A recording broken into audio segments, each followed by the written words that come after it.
Salam əziz izləyicilər. 2026-cı ildə MİQ imtahanında informatika fənnindən belə bir sual düşmüşdür. Sualın izahını paylaşıram. Müəyyən əlifba ilə yazılmış mətnin yaddaşda tutduğu həcmi 256 kilobaytdır. Əlifbanın gücünü 64 dəfə azaltdıqda ümumi yaddaş həcmi də 4 dəfə azalır. Mətndəki simvolların sayını tapın. Deməli, ümumiyyətlə, mətnlərə kodlaşdırmada biz həcmi tapmaq üçün HV nə istəyirsiniz yaza bilərsiniz. Deməli, həcmi tapmaq üçün simvol sayını vururduq bir simvolun informasiya miqdarına. Məsələdə ilkin həcm verilib, H256-dır. 256. Bu olsun H1-imiz. Yəni ilkin həcm. Və baxıram ki, müəyyən əlifba ilə yazılmış mətn deyirsə, deməli əlifbamız bəlli deyil. Onda bir simvolun informasiya miqdarı, i-miz də bəlli deyil.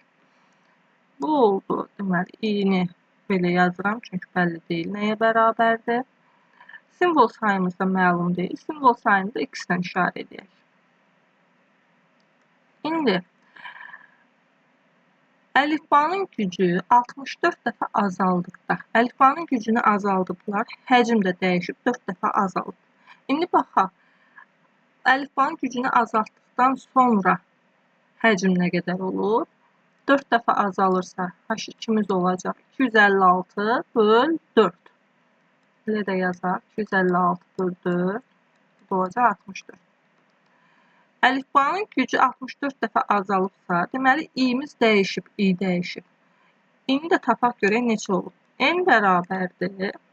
2 üstü i, bu bizim əlifbanın gücünün düsturudur.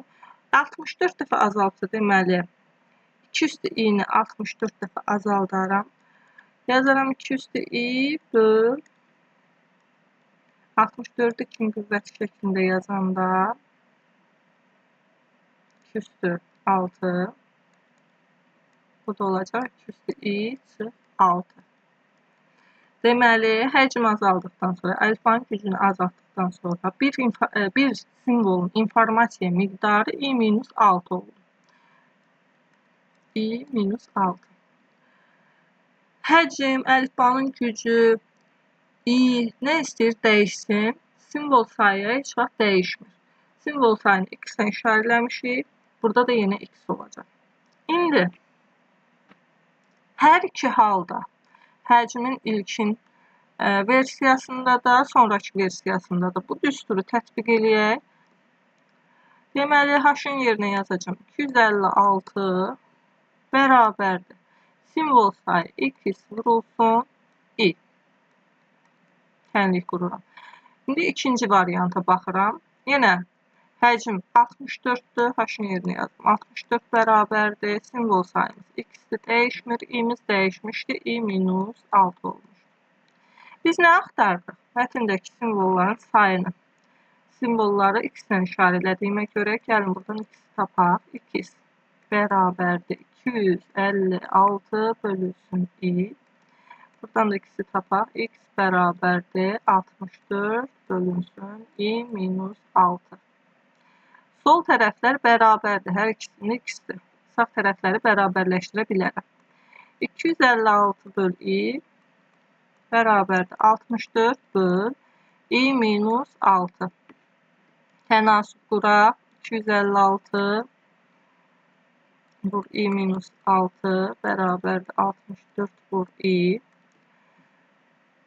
256 i. Bunu ikinci qüvvət şəklində yazsam. 2 üstü 8 i. Çox. 2 üstü.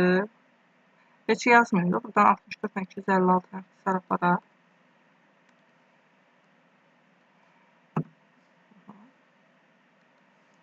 Deməli, bu 2 üstü 8, bu da 2 üstü 6, burada 2 üstü 2 qalacaq, yəni 4. Vurub açıram birbaşa, 2 üstü 2 i çıx. 2 üstü 2 vur 6 bərabərdir i. Bu olacaq 4 i, burada da i. Çıxanda 3 i bərabərdir 4 olsun 6, 24. İ də bərabərdir 8. İ'mizi tapdıq. İndi biz mətndəki simvolların sayını tapdığımıza görə gətirək düsturda yerinə qoyaq. Burada yazaq elə. Deməli, hansında qoyaq? Tutaq ki, bunda 256. Amma bir şeyi burada nəzərə almaq lazımdır. 256 kilobayt idi. Ona görə bu tərəf bitlə ifadə olunduğuna görə bunu çevirək. Bitə 213-ə vuraq. Belə 256-nı da 2 qüvvət şəklində yazaq. Rahat hesablayaq. 2 üstü 8.